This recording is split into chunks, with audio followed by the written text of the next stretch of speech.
direct des courses avec la Fédération Anjoumaine Centre-Ouest et Oxygène Radio. Bonjour et bienvenue si vous nous rejoignez ici sur l'hippodrome de Neuilly-sur-Vicoin. Vous voulez de la bonne humeur, et bien ça se passe ici avec notamment Anthony. Quels sont les résultats de la dernière course ? La dernière course a été remportée par le numéro 4 R100 Dumé avec Damien Thomas qui double la mise. Il était là tout à l'heure. On avait bien fait de lui demander ce qu'il pensait de ses prochaines cartouches puisqu'il s'est imposé. Il double la mise. À la deuxième place revient numéro 5 Adsum, troisième le numéro 3 Gestavel, quatrième le 2 Greg Gold et cinquième le numéro 6 Sacha Green. Voilà pour l'arrivée de cette quatrième course. Merci Anthony, on a le plaisir ici d'accueillir Thomas Olivier, le propriétaire justement de ce cheval gagnant. Une belle réussite. Merci. Vous êtes satisfait de cette course ? Ah ouais, très. Ouais. Alors pourquoi ? En plus, j'ai le bonheur que mon fils soit jockey et c'est lui qui l'a monté en plus. Et puis c'est toujours une petite adrénaline. Comment ça se passe justement dans la famille ? Vous êtes propriétaire, c'est votre fils qui monte. Est-ce qu'avant, il y a eu la pression ? Vous lui avez dit, dis donc... Oh non, pas du tout. Comment ça se passe justement ? On aimerait bien savoir. Non, justement, déjà, c'est des courses d'obstacles. Alors, on veut déjà que ça se passe bien au niveau du cheval et puis du jockey. Et après, ça vient tout seul. Hein. Est-ce que justement, pour ces courses d'obstacles, vous préparez les chevaux différemment ? Moi, personnellement, non, parce que l'entraîneur, c'est Céline Lequien, la compagne de mon fils. Mais non, sans plus. Pas de pression du tout, rien. Vous aimez justement les courses d'obstacles précisément ? Oui. Parce que c'est plus spectaculaire déjà. Et puis voilà. L'adrénaline, elle est là ? Ouais, complètement. Et pour revenir au cheval, il venait de remettre les pendules à l'heure dernièrement et là il confirme qu'il est vraiment pleine peau. Voilà, c'est ça. Et puis il était venu déjà gagner ici il y a quelques années et il aime bien ce champ de course-là. Et puis c'est vrai qu'il est resté sur 3 tombées avant.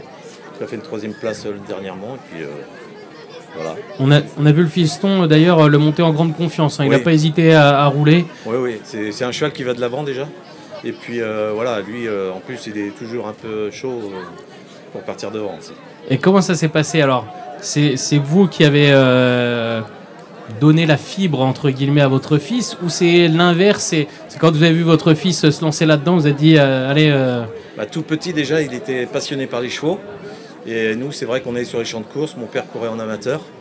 Et c'est venu comme ça. Et puis après au moment de choisir un métier, il nous a toujours dit qu'il voulait être jockey. Alors il avait fait un apprentissage et après il est parti comme ça et puis ça marche bien. Vous l'avez toujours encouragé ou freiné ? Complètement, toujours avec lui. Quoi qu'il faisait, parce que c'était dur en plus. Et au début c'était très dur pour lui. Et je l'ai toujours encouragé, moi et ma femme, toujours. Donc là j'imagine que vous êtes plutôt fier parce qu'il fait des années complètes et avec des résultats très réguliers. Il fait une vingtaine, entre 20 et 30 gagnants tous les ans. Donc ça fait partie des très bons jockeys de France. Ah ouais. Et il mérite parce que il part de loin en fait. Parce qu'il n'avait aucune notion, il n'avait rien, il n'avait pas fait de course de poney, rien. Il part vraiment de zéro quoi. D'accord. Est-ce que vous trouvez justement que c'est un avantage pour vous d'avoir toutes ces connaissances et de les transmettre ? Vous l'avez dit, c'est difficile d'être dans ce métier alors que votre fils a baigné dedans puisque vous êtes propriétaire. Oui, il a baigné dedans, mais de loin quand même. Parce que et puis il a commencé tard, c'est qu'à 16 ans. Il n'a pas, comme je disais tout à l'heure, il n'a jamais fait de course de poney, il n'a jamais été à cheval, jamais. Et puis il a démarré de... Et ça lui est arrivé comme ça, il s'est dit tiens un jour je vais monter sur un cheval alors qu'il y en avait toujours à la maison. Il a toujours dit qu'il sera jockey. Son métier voulait être jockey. Et vous êtes propriétaire depuis 2022, c'est ça ? Oui, c'est ça. Et donc j'imagine que c'est en voyant la réussite de votre fiston que vous êtes dit allez je vais prendre un petit bout de cheval. Ouais, c'est ça, ouais. Et puis c'est toujours un peu... Ça fait un peu de piment quoi dans les courses. C'est votre 4e victoire en tant que propriétaire. Et j'imagine que cette victoire a une saveur particulière quand c'est le fiston qui monte. Ah oui. Et puis surtout ici en plus. Parce que c'est vrai que c'est mythique quand même comme champ de course. Et puis lui il aime les crosses, il adore les crosses. Alors à chaque fois qu'il gagne en cross, c'est toujours un plaisir pour moi. Et comment ça se passe ? Vous êtes un propriétaire actif ou vous laissez... Non, du tout. Du tout, comme les chevaux sont chez Céline Lequien. Et fait du très bon travail et puis je fais entièrement confiance. Et c'est une vraie histoire de famille, puisque là du coup le fiston qui monte et la belle-fille qui entraîne, donc on ne peut pas faire mieux. Là. C'est ça.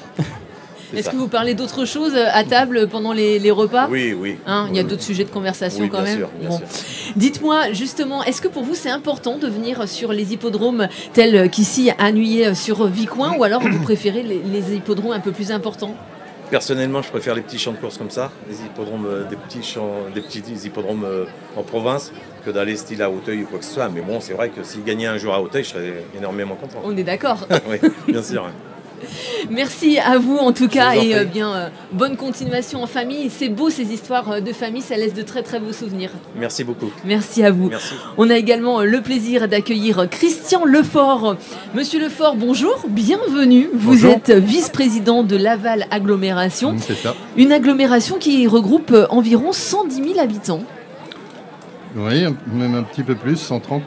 Mais c'est, oui, 34 communes qui sont regroupées au sein de Laval Agglomération, effectivement, avec 4 champs de course, puisque on parle de ça. Il y a Laval, Saint-Pierre-la-Cour, Nuillé-sur-Vicoin et Saint-Ouen-des-Tois. 34 communes avec des profils différents. Oui, effectivement, parce que Laval, c'est la commune urbaine par excellence, avec un petit 50 000 habitants, évidemment. Donc, on est, oui, c'est ça, une communauté d'agglomération mixte entre l'rural et l'urbain, oui. Pour une intercommunalité, est-ce que c'est important de soutenir les hippodromes? Vous l'avez dit, ils sont au nombre de 4 dans cette intercommunalité. Est-ce que c'est important? Est-ce que c'est un vrai travail de fond?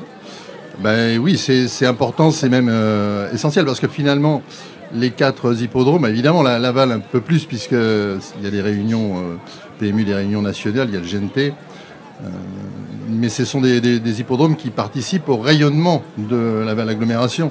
Donc on voit bien ici, c'est unique comme hippodrome, on n'en trouve pas beaucoup avec des hippodromes qui franchissent une rivière. On connaît Laval, Saint-Ouen-des-Tois, c'est un petit peu, c'est encore autre chose. Et puis Saint-Pierre-la-Cour, c'est le fief des Démontiles. Donc évidemment, c'est des hippodromes qui sont là, qui sont présents sur notre territoire et qui font vivre aussi le territoire, mais aussi qui participent et voilà, c'est ce que je disais, au rayonnement de notre territoire. C'est également un vrai passionné de course, c'est important de le souligner, puisque c'est un éleveur qui a quand même pas mal de réussite, Ouais. 49 victoires en tant qu'éleveur. Oui. Là, ces derniers temps, ça s'est plutôt bien passé. 5 victoires cette année. On a vu King Flake récemment. Tout à l'heure, il y a Grâce de Mai qui court à le Grand Prix. Comment est-ce que vous êtes arrivé à élever? Combien est-ce que vous avez de poulinières? Alors moi je suis arrivé sur le tard dans le monde du trot, puisqu'en fait je m'intéresse que au trot. Enfin c'est vrai qu'en Mayenne, oui si, il y a quand même Senon qui... Mais on est même quand même spécialisé beaucoup dans là, le trot, c'est vrai. Mais on est beaucoup dans le trot, ouais. Et j'ai un beau-frère qui était dedans depuis tout le temps, et ça fait quoi, 25 ans que je m'intéresse, et j'ai commencé avec lui, puis après j'ai commencé à prendre mon indépendance, et j'ai pas de terrain. Donc j'élève hors sol, j'ai 6 poulinières. 6 poulinières, d'accord. Et donc vous avez quand même une belle réussite. Comment ça se passe? C'est vous qui travaillez vos croisements? Oui. On vous conseille? Comment ça... Ah bah c'est sûr qu'à partir du moment où on commence à s'intéresser au croisement, on a déniché le classique à chaque fois. Donc, mais bon, non, c'est vrai que c'est intéressant de... dans les croisements, j'ai une théorie en fait, c'est qu'il n'y a pas de vérité. Néanmoins, il y a des erreurs à ne pas faire dans les croisements. Donc entre les modèles, les allures, les courants de sang, faire attention. Donc voilà. Donc après, faut de la chance quand même. Vous n'avez pas de suffixe? C'est cristal. Mais uniquement. Alors il y en a plusieurs. Il y a cristal, fleck et époque. L'Aumois aussi, non? L'Aumois aussi, oui, avec Gaëtan Chaboteau. Ouais. L'Aumois aussi, oui, c'est ça. Et donc demain, on va suivre ça de plus près parce que demain, il y a un premier partant, un cheval qui débute, un M Maestro de l'Aumois, qui débute au Crozet-la-Roche. C'était le premier qualifié d'Hookerberry. Et donc on est attentif, il est chez Alexis Grimaud. Et voilà, donc c'est vrai que là, c'est des moments particuliers, la première course. Comment ça se passe? Vous les gardez en tant que propriétaire ou vous les vendez? Alors, oui, moi, personnellement, je m'associe avec des éleveurs, ça arrive de temps en temps, comme c'est le cas sur Grâce de Mai. Après, je laisse la propriété à celui qui l'élève. Je suis que co-éleveur, en fait.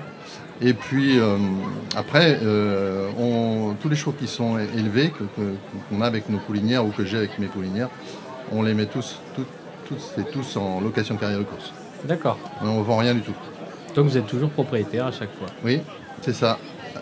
Tout à l'heure, vous avez employé le terme d'éleveur hors sol. Qu'est-ce que ça veut dire? Ça veut dire que je n'ai pas de terrain.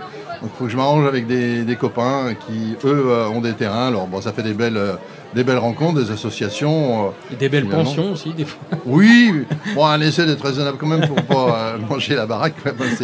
Mais non, ça va. C'est-à-dire que ça fait partie du budget loisir. Faut pas, je ne compte pas sur l'élevage ni les chevaux pour m'aider à gagner ma vie, surtout pas. Donc ça passe dans le budget loisir. Hein. Ça, vous avez quand même une belle réussite avec seulement 6 poulinières. Vous avez quand même élevé des chevaux comme Vélos de Laumois, Grâce de Mai, Excel de Laumois. Oui. Mais je ne sais pas si on peut dire une belle réussite parce qu'il y en a beaucoup qui ont été nuls part quand même.